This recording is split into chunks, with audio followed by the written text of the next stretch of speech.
آپ جانتے ہیں نا کہ میں آپ کو فون کے کیمرے سے دیکھ سکتی ہوں. کاملا، کیا سب ٹھیک ہے؟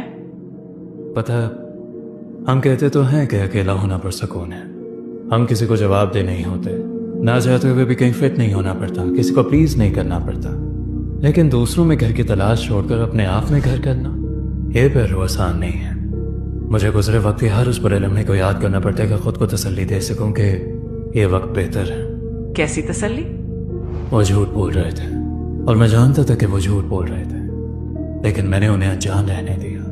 میں نے ان سے پیار کیا. کیا آپ کو لگتا ہے کہ اس خاموشی نے آپ کی عزت نفس کو پامال کیا؟ نہیں، لوگوں سے لگائی وہ توقعات جو ان سے لگانے کی نہیں، ان کو ان رشتوں سے پکارنا جن سے بلانے کے وہ مستحق نہیں. میں نے ان کا انتظار کیا جب تک مجھے یہ احساس نہ ہوا کہ ماں باپ بہن بھائی یہ کہنے سے نہیں بنتے، اللہ بنا کر بھیجتا ہے. آپ نے بالکل ٹھیک کہا. کبھی کبھار ہم لوگوں میں وہ خاص اپنائیت تلاش کرتے ہیں جن کا کوئی نمل بدل نہیں ہو سکتا، لیکن مخلصی کا تعلق رشتے سے نہیں، انسان کی اپنی ذات سے ہوتا ہے. یہی وجہ ہے کہ سب کا دل ایک جیسا نہیں ہوتا، لیکن آپ کا معاملہ لوگوں سے نہیں ہے. کیا مطلب میں یوں ہی دستیاب رہا بس یہ سننے کے لیے کہ ہم نے کون سا کہا تھا؟ میں ایسے لوگوں کے لیے صدیاں بھاگتا رہا جو بدلے میں میری خاطر ایک قدم بھی نہ بڑھا سکے، اور تم کہہ رہی ہو میرا ان کے ساتھ کوئی معاملہ ہی نہیں؟ کیونکہ حقیقت میں ان کے رویوں کا تعلق ان کی اپنی ذات سے ہے، آپ سے نہیں. اور آپ کو سمجھنا ہوگا کہ وہ آپ کو صلاح دینے پر قادر نہیں ہے، اللہ ہے، وہی قادر ہے. آپ کو اپنے ہر عمل کے صلے کی توقع اللہ سے ہی رکھنی چاہیے. تو پھر اگر اللہ چاہتا تو مجھے میرے کیے کا بہتر صلہ دے سکتا تھا، مگر نہیں. یہ کیسا مکافاتی عمل ہے؟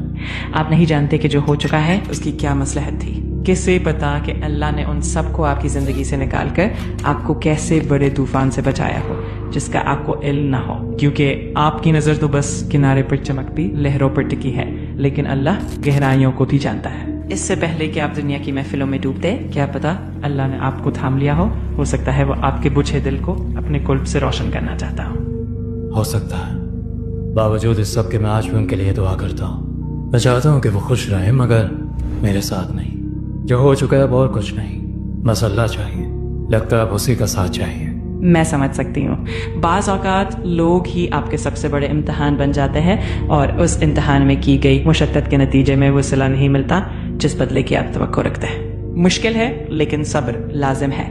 صحیح وقت آنے پر جو آپ کے حق میں بہتر ہے مل جائے گا انشاءاللہ. آپ سے بات کر کے مجھے موم بتی کی وہ مثال یاد آتی ہے جس سے آخر میں معلوم ہوتا ہے کہ اسے ایسے دھاگے نے جلا دیا جسے وہ اپنے سینے میں چھپائی ہوئے تھی. لیکن موم بتی تو ختم ہو جاتی ہے. ہاں میری حالت اب پہلی جیسی تو نہیں، لیکن میں تو ابھی بھی باقی ہوں. یہی تو زندگی کی فطرت ہے. مطلب مجھے اور جلنا ہے اور روشن ہونا ہے. جو ہو چکا ہے اس کو بدلا نہیں جا سکتا. آپ کو اپنا ماضی تسلیم کرنا ہوگا. آپ کو آج میں جینا ہوگا.